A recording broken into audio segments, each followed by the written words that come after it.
Homesick lang yun. Ayan, so what's up mga ka-lovely friendship? Welcome back. This is Jonah and syempre you are watching the Kasambahay story. Ayan, so medyo matamlay ang araw natin ngayon. No, nakakalungkot kasi yung balita na napanood ko. Nag-scroll ako sa YouTube tapos dumaan ito sa Ayan, so anyways, mga hindi ko alam kung saan ako mag-i-start medyo na yung yan, so nakita nyo na ba to mga ka-friendship?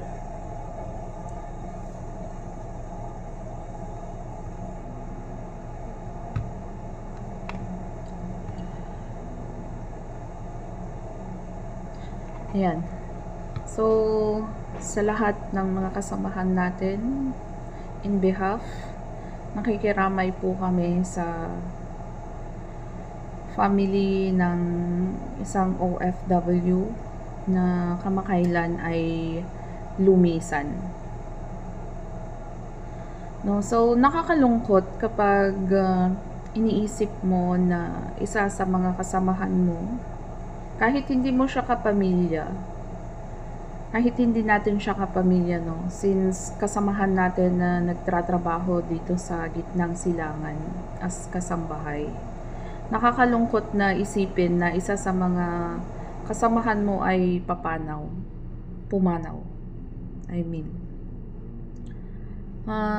Hindi natin siya actually nakasama dito sa loob ng bahay, pero yun, nakikiramay tayo. Nakakalungkot kasi parang nafe-feel natin yung nararamdaman syempre ng family. Yun. So, paano nga ba nangyari to? Kasi, dun sa napanood ko, 3 months pa lang siya, December siya na-deploy. Tapos, yun, 3 months lang. Then, yun, namatay po siya. So, parang, paano ba nangyari yun? Ang dami yung sa medical report, dito sa napanood ko. Meron siyang kidney failure, anemic, bumaba yung red blood cell niya.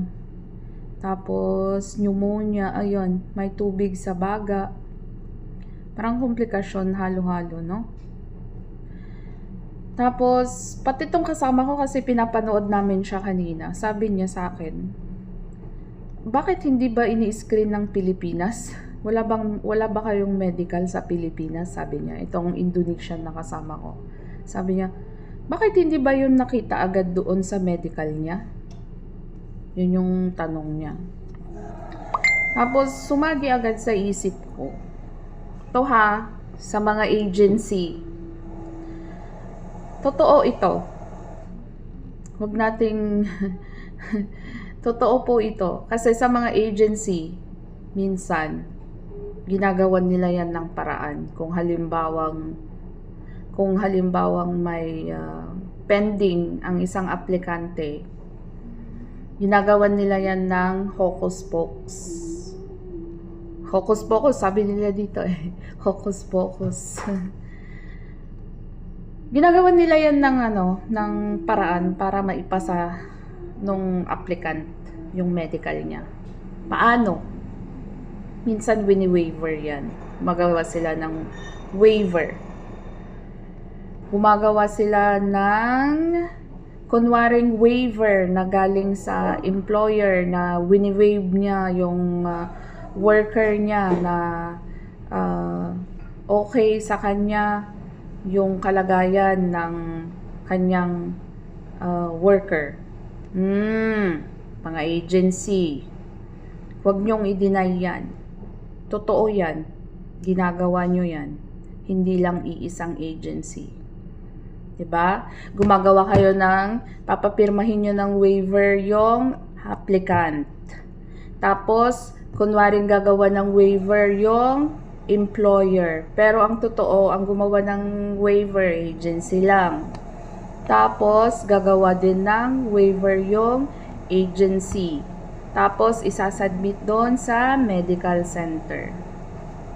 Matatawag ba nating ganun kahigpit ang medical processing ng mga medical yung mga diagnostic ano natin dyan sa Pilipinas? Ganun ba kahigpit? Sige nga, ganun ba kahigpit talaga? Sa palagay ko, hindi ganun kahigpit. Kasi nagagawan nila ng paraan eh. 'Di ba? Okay. Sorry agad. Pero karamihan sa mga agency ganun yung ginagawa. So sa malamang na i-okay yung medical niya. Kasi malamang nag-waiver siya, or kung hindi naman yung gamutan na yung madalian. Ay, yun yung ano eh. Alam nyo guys, yun yung kagandahan din na nagme-medical tayo sa Pilipinas. Gaya nung nasabi ko sa mga nakaraan nating video na ano yon, advantage para sa atin na nagkakaroon tayo ng general check-up ng libre. Kasi syempre binayaran nga yan ng employer para ano na yan, kasama yan sa binayaran ng employer package. Package po yung binayaran ng employer. So kasama yon sa package, yung pagme-medical natin. So, pag nag-medical tayo ng free, advantage sa atin yon. Kasi nga, syempre, malalaman natin yung mga sakit-sakitan natin, yung mga sakit natin. No? Kasi pag karaniwang check-up lang, hindi agad natitest or nakikita yung mga mabigat na karamdaman natin. Unlike kung yung general check-up, like may ilalaboratory ka, x-ray, mga ganyan, physical examination, ganyan. Doon, nakikita yung mga early signs ng karamdaman natin. Yung mga may sakit na pala tayo na hindi natin alam. So, yun, advantage yun. Kaya sa mga ka-friendship natin dyan, na lalo na sa mga kasambahay na mag-work patungo dito sa gitnang silangan, kung napending man yung mga medical natin, huwag tayong magalit sa mga medical center na papaulit-ulitin tayo. Kasi nga, advantage para sa'yo yun. Na kailangan nating gamutin muna yung mga karamdaman natin bago nila tayo i-fit to work. Kasi nga, paano nila tayo i-fit to work kung may karamdaman naman pala tayo? Tapos i-deploy tayo dito. Paano kung ma-trigger gaya ng nangyari kay Kabayan? Maaring na-trigger siguro yung karamdaman niya. Kasi within 3 months lang mga ka-friendship. 3 months na deploy siya ng December, January, February, March. Tapos unang linggo ng Abril, or di ko kasi tinapos yung video kasi naano agad ako. 3 months lang, ayun na, namatay na siya. Syempre na-trigger yung ano niya, na-trigger yung karamdaman niya. Meron pala siyang sakit siguro sa Pilipinas pa lang. I think for sure sa Pilipinas pa lang may nararamdaman na siya. Tapos sabak agad sa trabaho kasi pa Ramadan na nun eh. No guys. Syempre puyat, pagod, walang maayos na tulog, walang maayos na pagkain. Saan pupunta yung katawan mo? Saan pupunta yung mga katawan natin? Kaya as in nakakalungkot talaga kung iisipin, no? Kaya sa atin, lesson na din, parang sinasabi ko rin sa sarili ko to eh. Lesson sa atin na kapag may pending sa mga medical natin, huwag tayong magalit sa mga medical center. Kung kunwari papaulit-ulitin tayo na na mag-remedical kung mataas yung BP natin, mataas yung cholesterol, fatty liver, may fatty liver tayo, mga ganyan. Pneumonia, tubig sa baga, mababa yung red blood cells mo, tapos ipipending ka. Kapag binigyan ka ng doktor ng gamot, i-take mo yon. Tapos, kailangan i-maintain na rin. Kasi nga, may chances na matitrigger yan pag pumunta na tayo dito. Kasi talagang sasabak tayo sa trabaho. Yun, kaya magtiis tayo habang nasa Pinas na meron kang pending sa medical mo. Magtiis tayo na paulit-ulit bumalik sa mga doktor o kaya kung kasi nga mga diagnostic ano lang sila, wala sila yung mga tawag nito yung mga doktor talaga na yun yung major nila. Halimbawa may problema ka sa heart, tapos ipapasa ka nila sa ibang doktor or hospital kasi nga hindi nila kayang i-ano doon. Nakalimutan ko yung tawag doon. Specialty nung doktor. Yung specialized para sa heart, para sa lungs, yun. Kaya, yun yung lesson doon. Kailangan natin magtiis. Kung talagang gusto natin mangibang bansa, hindi pagtiisan natin na pabalik-balik at puntahan yung mga doktor na sinasabi nila. Kasi, kasi yung kalimitang iniisip natin, pinagpeperahan lang tayo ng mga diagnostic center na to para paulit-ulit tayo. Hindi po. Ngayon ko na-realize yung, kasi ganun din po ako, nakailang pending po talaga din ako noon, nung ako yung nag-a-apply. Syempre, yung iniisip ko yung gastos, iniisip ko yung pagod, paulit-ulit, pabalik-balik. Tapos syempre minsan hindi talaga maiwasan na maiinis ka sa mga diagnostic center na to, no, during yung medical. Kasi atat na akong pumunta dito sa ibang bansa para makapagtrabaho na, kasi syempre iniisip ko yung mga gastos na nagagamit ko araw-araw. Tapos, syempre, kailangan mo din kumita para sa pamilya mo. Yun na, syempre, halo-halo na yun sa iniisip natin. So, tapos dadagdag pa yung mga pending natin sa medical.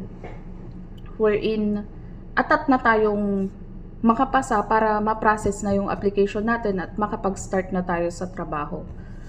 Yun yung kaisipan natin. No? So, ang lesson doon, wag nating madaliin.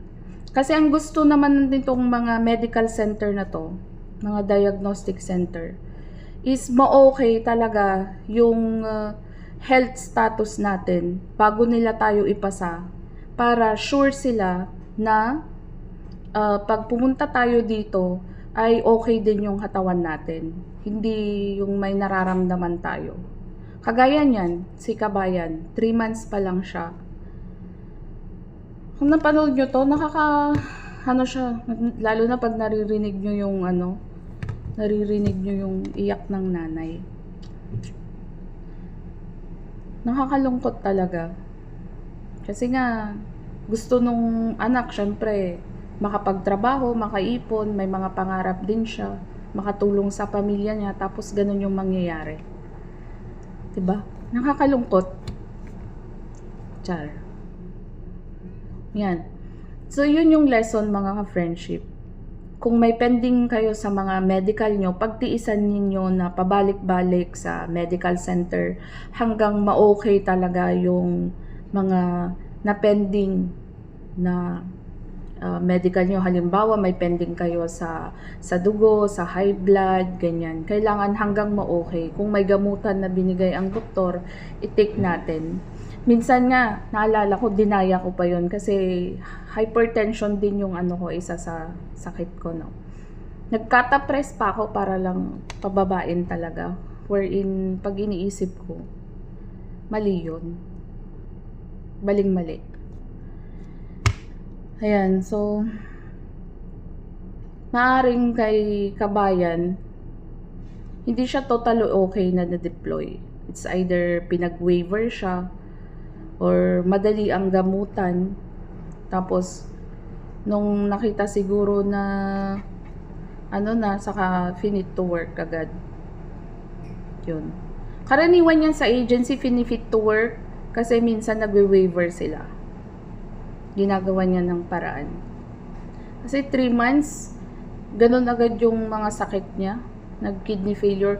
Pero pwede rin na kidney failure kasi ayon sa nanay nung si Kabayan, nilagnat daw siya, tapos pinapatake lang siya ng kung ano-anong gamot. So yun din mga ka-friendship, iwasan nyo yung mag-self-medicate.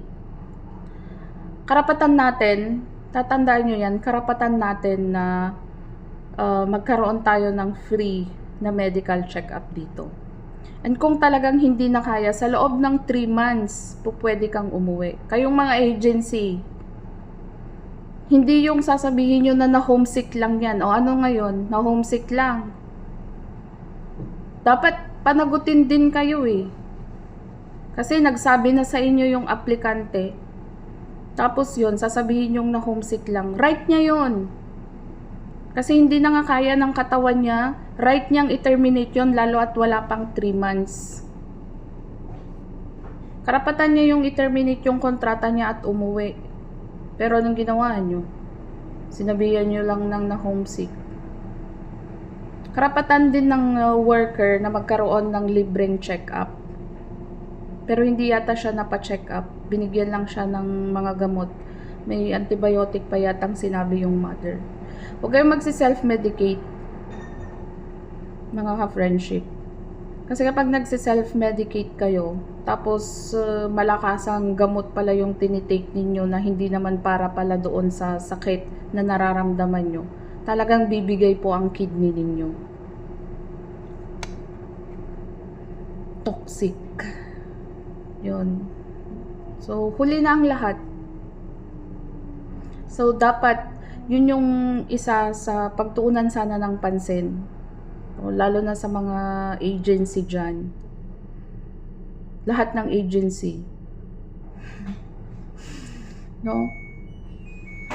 As much as possible, tanggalin na yung waiver na yan. Tapos sa mga ka-friendship natin, pagtiisan ninyo kung napending kayo sa medical at kung talagang hindi fit to work, wag na. Kasi mahirap pag pumunta po tayo dito. Isasabak ka talaga, salang ka talaga sa trabaho. Tapos wala ka man lang idea na ganun pala yung kabigat yung sakit mo na. 'Di ba? Nakakalungkot talagang isipin. So yun mga ka-friendship, ang lesson dito. Huwag tayong magagalit sa mga diagnostic center kung pending ang medical natin. Magtiis tayo na paulit-ulit tayong bumalik, pumunta sa mga doktor, sa mga hospital. Mag-comply tayo doon sa required na gamutan. Yan. At sa mga agency, kung sinabihan na po kayo ng mga aplikante ninyo na hindi na nila kaya, evaluate niyo yung mabuti, wag nyong sabihan ng nahuhomesick o kung ano-ano. Nakita nyo na nga, namamanas na yung mga paa at mukha niya, tapos sasabihin yung homesick. 'Di ba? Saka kung pwede, iwasan na yung paggawa-gawa ng waiver na yan. Huwag nyong sabihin, hindi namin ginagawa ng waiver. Ginagawa nyo ng waiver, yung mga agency. Diba? Paano yun? Paanong na-deploy yun na ganun pala yung karamdaman niya? Ayan, so anyways mga ka-friendship, magkape muna tayo habang nag-aantay tayo ng utos ng mga amo natin. And lahat ng mga nagtatrabaho sa loob ng bahay, mag-iingat po kayo palagi. Pakaingatan ninyo yung mga kalusugan ninyo, samahan nyo ng dasal. Sa mga baguhan, inuulit-ulit ko, kung hindi nyo kaya, kung hindi talaga kaya ng katawan, 3 months, wag nyo nang patagalin. Sabihan ninyo yung amo ninyo, sabihan nyo yung agency ninyo. Ganun po. So, yun.